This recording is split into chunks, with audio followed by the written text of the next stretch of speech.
बिस्मिल्लाहिर्रहमानिर्रहीम। अस्सलाम वालेकुम नाज़रीन, आप यूट्यूब चैनल देख रहे हैं। मैं इमरान खान हूँ। छठी मरतबा वज़ीर आला खैबर पख्तूनख्वा सुहेल अफरीदी पहुँचे अपने लीडर इमरान खान से मिलने के लिए अडयाला जेल। उनके पास अदालती अहकामात थे और अदालत ने यह ऑर्डर दिया हुआ था कि अदालती अहकामात के मुताबिक इनकी मुलाकात करवाई जाए इमरान खान से जेल में। लेकिन छठी मरतबा भी अदालती अहकामात को बूटों तले रौंद दिया गया और ये फैसला किया गया कि मुलाकात नहीं करवानी। तो 6 मरतबा एक शख्स पहुंचा अदालत में। वो लगातार हर हफ्ते अदालत जा रहा है और अदालत के अलावा वो अडयाला जेल जा रहा है और लगातार जा रहा है और फैसला अदालत का लेकर जा रहा है, लेकिन इसके बावजूद उसको मिलने नहीं दिया जा रहा। तो हुज्जत तमाम हो रही है। इसके बाद भी जब कभी सुहेल अफरीदी ने कहा कि मैं एहतजाज का रास्ता अपनाऊंगा, तो बहुत सारे टाउट्स मैदान में आ जाएंगे और वो कहेंगे जी मईशत तबाह होने लगी है, वो कहेंगे जी देखें ये ज़्यादती कर रहे हैं, वो कहेंगे देखें जी ये चढ़ दौड़े हैं।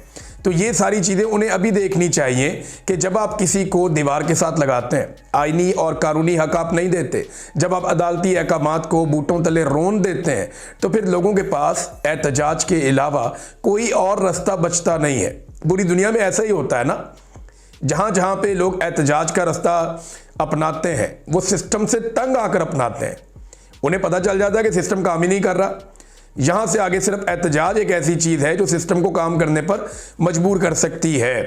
तो बहरहाल सुहेल अफरीदी साहब गए और उनके बारे में 2-4 प्रोपेगेंडा होते मैं आपको बताया दूँ। एक तो ये है कि वफाकी हुकूमत के एक वज़ीर ने ये बात कन्फर्म कर दी कि सुहेल अफरीदी की लगातार जासूसी की जा रही है। यानी पाकिस्तान की फेडरेशन लगातार एक वज़ीर आला की जासूसी कर रही है। जासूसी करना आज खुद एक नामुनासिब और गलत चीज़ है। आइन आपको आज़ादी का हक देता है, लेकिन अपने ही शहरियों की और ख़ास तौर पे एक वज़ीर आला की जासूसी करना ये इंतहाई नामुनासिब और घटिया हरकत है और जासूसी की जा रही है। ये फेडरेशन को कमज़ोर करने की एक साजिश तो हो सकती है, लेकिन ये पाकिस्तान को मजबूत करने का कोई काम नहीं हो सकता।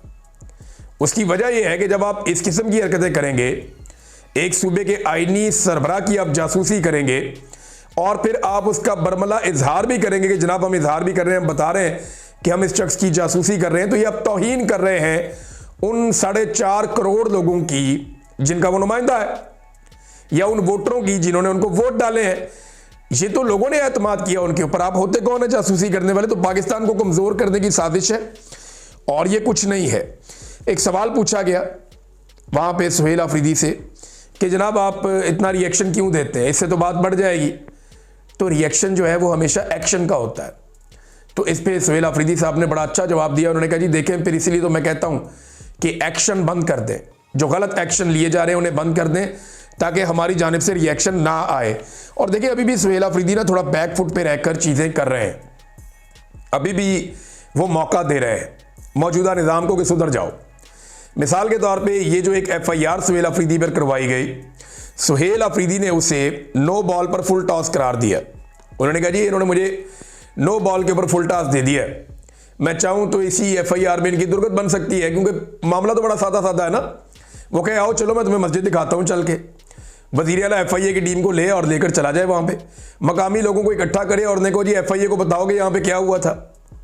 FIA के अफसरान के सामने बंदे लाकर पेश करें जो बताएं जनाब कि कुत्ते वाली स्टोरी क्या थी और मसाजिद पे कब्जे वाली स्टोरी क्या थी और मकामी लोग किस वजह से एहतजाज कर रहे थे। तो ये बात का बतंगड़ बन जाएगा और बात फिर काबू से निकल जाएगी। लेकिन सुहेल अफरीदी ने कहा जी हम इसको क्वाश करना चाह रहे हैं। यानी मेरी ज़ाती राय थी कि FIA को सुहेल अफरीदी अगर बुलाते और बुला के उनको इंटरव्यू देते और उनको फंसा लेते, बांध लेते और उन्हें कहते जी ये बंदे इनके भी इंटरव्यूज़ कर लो ज़रा जाके, और कहते जनाब कि इन बंदों से भी पूछो कि इन्होंने क्या देखा और क्या हुआ, तो FIA भी फंस जाती है, हुकूमत भी फंस जाती है। लेकिन वो यहाँ पे ऐसा लगता है कि उन्होंने मौका दिया और ये जो नो बॉल पे फुल टॉस थी, इस पे शॉट लगाने से सुहेल अफरीदी साहब ने गुरेज किया। एक और बड़ी अफसोसनाक चीज़ हुई नाज़रीन, ये बहुत ही तकलीफदेह चीज़ है। देखें ये जो खैबर पख्तूनख्वा में जरगा बुलाया गया था ना, ये हुकूमत ने बुलाया था और स्पीकर ने बाकायदा सबको इकट्ठा किया था। एक मुल्क के अंदर ना अलग अलग तरह के लोग रहते हैं, अलग अलग शनाख्त के लोग रहते हैं, उनकी अलग अलग सोच होती है और किसी भी जमहूरी मुल्क में इस बात की इजाज़त होती है कि आप अपनी अपनी सोच के मुताबिक अपनी ज़िंदगी गुजार सकते हैं। चंद चीज़ें जिनको आप नहीं छेड़ सकते वो आइन के अंदर दर्ज होती हैं। मिसाल के तौर पे आप पाकिस्तान की नज़रियाती असास के ख़िलाफ़ नहीं जा सकते। आप यहाँ पे मजहबी रवादारी आपको रखनी पड़ेगी। चंद चीज़ें होती हैं जो आपकी लिमिट्स हैं, उनको आप क्रॉस नहीं करते। उसके अलावा आप अपना कोई भी नज़रिया रख सकते हैं। आप किसी भी पॉलिटिकल लीडर को अच्छा या बुरा कह सकते हैं। तारीखी वाक़यात और हक़ाइक़ को आप अपनी मर्ज़ी से बयान कर सकते हैं कि जनाब मुझे लगता है वो ऐसे नहीं ऐसे हुआ था। ये डेमोक्रेसी में इसकी इजाज़त होती है, दुनिया भर के ममालिक में इजाज़त है। हर तरह की डिबेट होती है पूरी दुनिया में। अब ये डिबेट के लिए जब बुलाया गया जरगा में, तो पीटीएम के जो 2 लोग वहाँ पे आए थे वो कौमी तराने पर खड़े नहीं हुए। मुझे ज़ाती तौर पे इस पे अफसोस हुआ। यानी हम पूरी दुनिया में जाते हैं, आज भी अभी मैं यहाँ से जाऊँगा, एक प्रोग्राम होगा वहाँ, स्पेशली मैंने उन्हें कहा कि जैसे ही नाते रसूल मकबूल सल्लल्लाहु अलैहि वसल्लम हो तो आपने उसके बाद कौमी तराना पाकिस्तान का जो है वो चलाना है। उससे हमें बड़ी एनर्जी मिलती है, तो अच्छा लगता है, हम सारे खड़े हो जाते हैं। ओवरसीज़ है जितने वहाँ वो खड़े हो जाते हैं, और कई ऐसे लोग जो पाकिस्तानी नहीं भी होते वो भी खड़े हो जाते हैं। मुझे ज़ाती तौर पे अच्छा नहीं लगा जब पीटीएम के लोग खड़े नहीं हुए कौमी तराने पर, मुझे नहीं अच्छा लगा। लेकिन एक बात है कि क्या उसकी बुनियाद पे उन्हें अगवा कर लेना चाहिए? यही तो चीज़ें हैं जिन पे डिबेट करनी है। वो बोलते हैं हम नहीं खड़े हो रहे, वो बोलते हैं हम नहीं खड़े हो रहे, हम कहते हैं जी खड़े होना चाहिए ना, हमें रवादारी एक दूसरे की रखनी चाहिए। अफगानिस्तान का कौमी तराना होगा, मैं वो तब भी खड़ा हो जाऊंगा। यूनाइटेड स्टेट्स का होगा, मैं वहां पे मौजूद होऊंगा, वो सारे लोग एहतरामन खड़े होंगे, मैं भी उनके एहतराम में खड़ा हो जाऊंगा। हर एक के लिए आपको रवादारी की कैफियत रखनी पड़ती है ना। आप जहां मौजूद होते हैं वहां के लोगों की दिलादारी आप नहीं करते। तो पीटीएम के जो वहां पे 2 साथी आए, उन्होंने नामुनासिब रवैया रखा, लेकिन उसके बाद जब वो वहां से निकले तो उन्हें अगवा कर लिया गया। अब ये इंतहाई बेइज्जती की बात है खैबर पख्तूनख्वा की हुकूमत के लिए भी और खैबर पख्तूनख्वा के सूबे के लिए भी, कि 2 लोगों को आपने बुलाया, वो आपकी गारंटी पे आए। यानी जब वो आए जरगे में तो उन लोगों को तो पता है कि उनके साथ पीटीएम के लोगों के साथ हालात बड़े सख्त रहते हैं, इन्हें गिरफ्तार भी कर दिया जाता है, वो बेचारे छुपे रहते हैं, उनके अलग अलग मामलात हैं। कुछ लोग उनके मंजर आम पे रहते हैं, कुछ नहीं रह पाते।